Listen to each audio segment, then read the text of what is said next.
Hello বন্ধুরা, বামদাদা আর কি চলে যাওয়ার জন্য রেডি। আর এই ভিডিওটা আমি যখন করেছিলাম মানে গতকাল রাত্রে, বামদাদা গতকাল রাত্রেই ট্রেন ধরে আর কি চলে গেছে। আর আজকে সকালবেলা উঠে আমি ওই কাজের ওখানে গেছিলাম, যেখানে আমাদের নতুন বাড়ির কাজ হচ্ছে। তো গিয়ে তো মটকা গরম হয়ে গেছে। একজনের মানে এক কলের মিস্ত্রি কাজ করেছেন, যেটা ডান দিকে করার কথা সেটা বাম দিকে করে দিয়ে, যেটা বাম দিকে করার কথা সেটা ডান দিকে করে দিয়ে চলে গেছে। তো মাথা তো পুরো আগুন হয়ে গেছে। তো যাই হোক, এটা করার কথা বাম দিকে, মানে বেসিনটা বসানোর কথা সেটা ডান দিকে ছিদ্র করে দিয়ে পালিয়েছে। তারপর দেখি একটা বড় সাপ, কী সাপ বুঝতে পারলাম না, বাগান থেকে বেরিয়েছিল, ওই দিকের পাঁচিলটার ওপরে ছিল। তো পুরো আমি দেখতে পাইনি সাপটা কি বড়। ওখানে বসে বসে একটু চা খেলাম। আর আজকে এখানে প্লাস্টারে দুজন মাত্র মিস্ত্রি কাজ করছে, মানে আর ভালো লাগছে না, মানে মাথাটা মানে গরম হয়ে যাচ্ছে। এর একজন দুজন করে মিস্ত্রি দিয়ে কাজ কবে শেষ করে ভগবান সেই বলতে পারবে।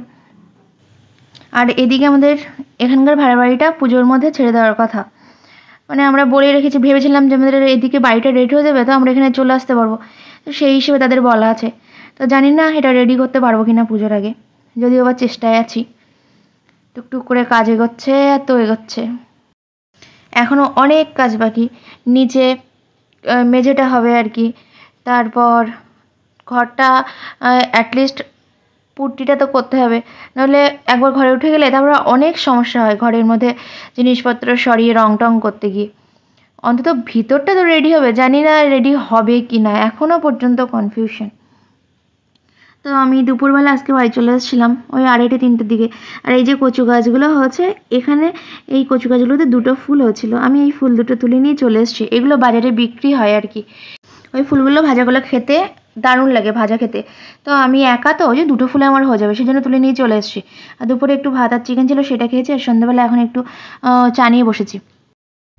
রাতে এখন রান্না করলাম ঢ্যাঁড়স, আলু আর ওই মানে সেদ্ধ দিয়ে আর কি ভাত। আর এখন ওই তার সাথে লবণ, তেল, সর্ষের তেল আর কাঁচা লঙ্কা নিয়েছি। এবার ভাতটাকে আমি কিন্তু এরকম চটকি চটকি মাখছি আর কি, মানে সেই ভর্তা টাইপের করে না আলুর সাথে ঢ্যাঁড়স। যাই হোক, আমার এরকম করে মেখে এরকম একটা মাখা হয়েছে আর কি। তো এটা খেতে দারুণ লাগে, সেদ্ধ ভাত, এটা সত্যি খেতে দারুণ লাগে। তো এখন আমি এটা খেয়ে নেবো, আর রান্নাঘরে কিছু কাজ আছে সেগুলো করে নিয়ে ঘুমিয়ে যাব। গুড নাইট সবাইকে।